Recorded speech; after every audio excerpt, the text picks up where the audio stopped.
Shanti. This is the Sakar Murli of 9 of May 2025. Essence. Sweet children, you should have the intoxication that Shiva, whom everyone worships, has become our Father and that we are now personally sitting in front of Him. Question. Why do people ask God for forgiveness? Are they really forgiven? Answer. People believe that God will punish them through Dharmaraj, brackets the supreme judge, for the sins they have committed. This is why they ask for forgiveness. However, they have to suffer for their sins in the form of the suffering of karma. God does not give them any medicine. They have to experience punishment in the jail of a womb. They receive visions of the things they have done. Because you didn't follow God's directions, this is the punishment for it. Song, you wasted the night in sleeping and the day in eating. Om Shanti. Who said this? The spiritual father said this. He is the highest on high Father. He is higher than all human beings and also higher than all souls. There is a soul in each one. You receive bodies in order to play your parts. You can now see how much regard there is for the bodies of the sannyasis, etc. People praise their gurus, etc. so much. This unlimited Father is incognito. You children understand that Shiv Baba is the highest on high. There is no one higher than him. Dharmaraj is with him. This is why people on the path of devotion ask for forgiveness. Oh God, forgive me. But what can God do? Here the government would put someone in jail. That Dharmaraj will give punishment in the jail of a womb. The consequences of the actions performed have to be suffered, and this is called the suffering of karma.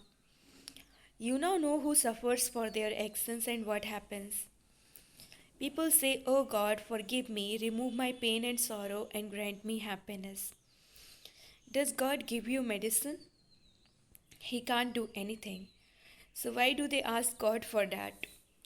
Because Dharmaraj is also with God. When you do something wrong, there definitely has to be suffering for it. Punishment is received in the jail of a womb. Visions are given of everything you have done. Punishment would not be given without first showing you visions of what you did. There is no medicine, etc. in the jail of a womb. Punishment has to be experienced there. When they experience sorrow, they say, God, liberate me from this jail. In front of whom are you children now sitting? The Father is the highest on high, but he is incognito. Everyone else's body is visible. Whereas here, Shiv Baba doesn't have his own hands or feet. Who would accept the flowers, etc.? If he wanted to, he would have to accept them through this one's hands. However, he doesn't accept anything from anyone. Just as Shankaracharya says that no one should touch him, so too the Father says, how can I take anything from impure ones? I don't need flowers, etc. On the path of devotion, temples to Somanath, etc. are built and flowers are offered. However, I do not have a body of my own. How could anyone touch the soul? He says, how can I accept flowers from impure beings? No one can even touch him. Impure ones are not allowed to touch him. Today, that they may be saying Baba, whereas tomorrow they would become residents of hell. Baba wouldn't even look at such ones. The Father says, I am the highest on high. According to the drama, I also have to uplift the sannyasis, etc. No one knows me at all. People worship Shiva, but they don't know that he is the God of the Gita and that he comes here to give us this knowledge. Sri Krishna's name has been put in the Gita. If Sri Krishna gave the knowledge, what would Shiva have been doing? Therefore, some people think that he never comes at all. Oh, but you wouldn't call Sri Krishna the purifier. I am called the purifier. It is also only a few of you who are able to have so much regard. He remains so simple and explains, I am the father of all the sages, etc. I am also the father of every single soul. Even Sankaracharya, etc., of course, the fathers of their bodies are physical, but I am the father of all souls. Everyone worships me. I am now sitting here personally in front of you. However, not all of you understand who it is you are sitting in front of. Souls have become used to being body conscious for birth after birth. Therefore, they are unable to remember the Father. They continue to look at bodies. If they became soul conscious, they would be able to remember that Father and follow his Srimad. The Father says everyone is making effort to know me. Only those who become completely soul conscious by the end will pass. A little body consciousness will remain in the rest. The Father is incognito. You cannot give him anything. Daughters can go to the temples of Shiva to explain. It is you, Kumaris, who give Shiv Baba introduction. Give Shiv Baba's introduction. Of course, there are both Kumars and Kumaris. Kumars too must have given the introduction to others. Mothers are especially uplifted because they have done greater service than man. Therefore, you children should have a keen interest in doing service. Just as there is a keen interest in other studies, those are physical, whereas this is spiritual. By studying a physical education and learning drill, etc., you receive nothing. For instance, when a couple have a child, they would celebrate his naming brackets on the sixth day with a lot of pomp and so, etc. But what would he receive? There isn't enough time for him to attain anything.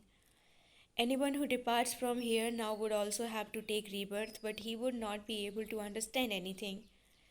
Anyone who studied here and left his body would go and remember Shiv Baba in his next childhood according to what he had learned. This is a mantra. If you try to teach a small child, he is not going to understand anything about a tiny point, etc. He would simply say, Shiv Baba, remember Shiv Baba, and you will receive the inheritance of heaven. If you explain to him in this way, he would be able to go to heaven, but he wouldn't be able to claim a high status. There are many such children who come and continue to say, Shiv Baba, then their final thoughts will lead them to their destination. A kingdom is being established. People worship Shiva, but they don't know anything. Just as little children continue to say Shiva, but don't understand anything. So here too people worship him, but don't have that recognition. Therefore you should tell them the one whom you worship is the ocean of knowledge, and he is the God of the Gita. He is teaching us. No other human beings in the world would say that Shiv Baba is teaching them Raj Yoga. Only you children know this, but nevertheless you forget it. God speaks, I teach you Raj Yoga. Who said? God speaks, lust is the greatest enemy and it has to be conquered. Renounce the world. Hath yogis are limited renunciates. That one is Sankaracharya and this one is Sivacharya, brackets Siva, the teacher. He is teaching us. You cannot say Sri Krishna Acharya, brackets that Krishna is a teacher. He is a small child. There is no need for this knowledge in the golden age. You children can do very good service wherever there are temples to Shiva. Go to Shiva's temples. If the mothers go there, that is good, but if the Kumaris go there, that is even better. Tell them we now have to claim our fortune of the kingdom from Baba. The Father is teaching us and we will then become emperors and empresses. The Father is the highest on high. No human being could give us such teachings. This is the Iron Age. It was their kingdom in the Golden Age. How did they become the king and queen? Who taught them Raj Yoga so that they became masters of the Golden Age? The one whom you are worshipping is teaching us and making us into the masters of the Golden Age. Establishment takes place through Brahma, sustenance through Vishnu. Those who belong to an impure family path then go and belong to the pure family path. They say, Baba, make us impure ones pure, purify us and make us into deities. There too it is family path. They have no desire to become gurus of the path of isolation. You can become gurus of those who become pure. There are many such companions who don't get married for vice. Therefore, you children can do all of these types of service Let there be this keen interest within you. Why should we not become Baba's birthday children and go and do such service? Destruction of the old world is in front of you. See, Baba says Sri Krishna can't exist here. He only comes once in the golden age. He cannot have the same features and the same name in another birth. In 84 births, he would have 84 features. Sri Krishna cannot teach this knowledge to anyone. How could that Sri Krishna come here? You now understand all of these things. For half of each cycle, you have very good births, and then the kingdom of Ravan begins. Human beings become absolutely like animals.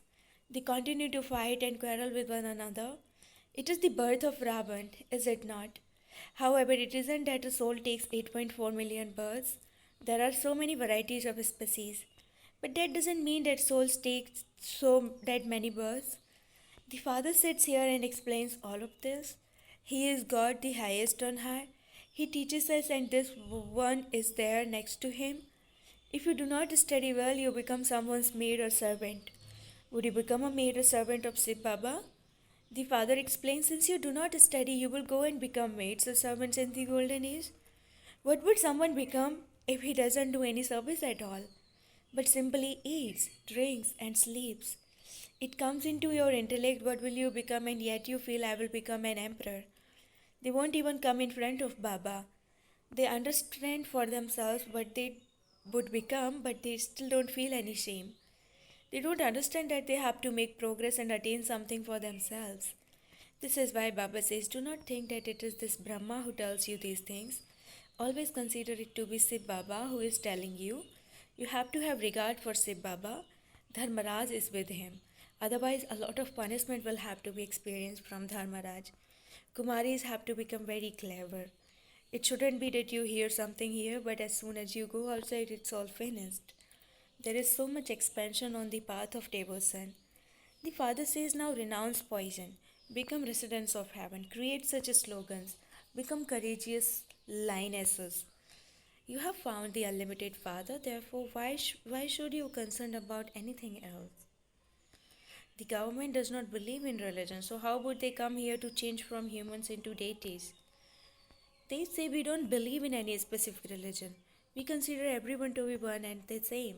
In that case, why are you fighting and quarreling? There is falsehood and nothing but falsehood everywhere.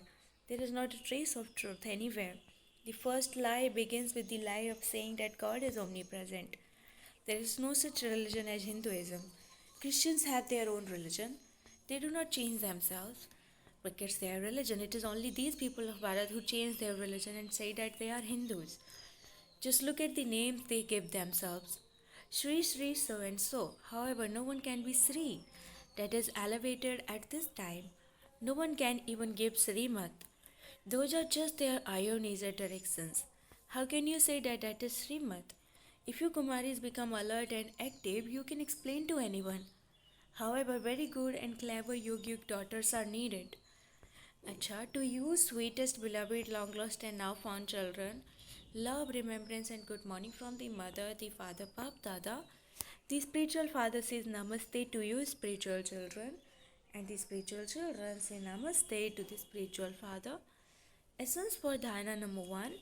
In order to make progress, remain engaged in doing the Father's service. Simply to eat, drink, and sleep means to lose your status. Second, have regard for the Father and His teachings. Make full effort to become soul conscious. Imbibe the Father's teachings and become a worthy and obedient child. Blessing, may you be a yogyukt and yuktiyukt server and remain beyond while doing service. Those who are yogyukt and yuktiyukt servers remain constantly beyond while doing service. It is not that they are unable to become bodiless because they have a lot of service to do. When you remember that it is not your service but that the Father has given it to you, you will remain free from bondage. Practice I am a trustee, I am free from bondage. At times that are extreme, practice the Karmatita stage. Your final stage, just as you control the traffic of your thoughts every now and then, in the same way, at times that are extreme, experience the final stage and you will be able to pass with honors in the final moments. Slogan, God, good wishes transform regions into solutions. Slogan: Good wishes transform reasons into solutions. Om Shanti, Avyak signal imbibe the personality of spiritual royalty and purity. Purity is the speciality of your special Brahmin birth. Pure thoughts are food for you, for your Brahmin intellect. Pure drishti is the light of your Brahmin eyes. Pure actions are the special business of your Brahmin life. Pure relationships and connections are a code of conduct of your Brahmin life. Don't labor in adopting something that is so elevated. Don't adopt these things by force. This purity is the blessing of your life. Om Shanti.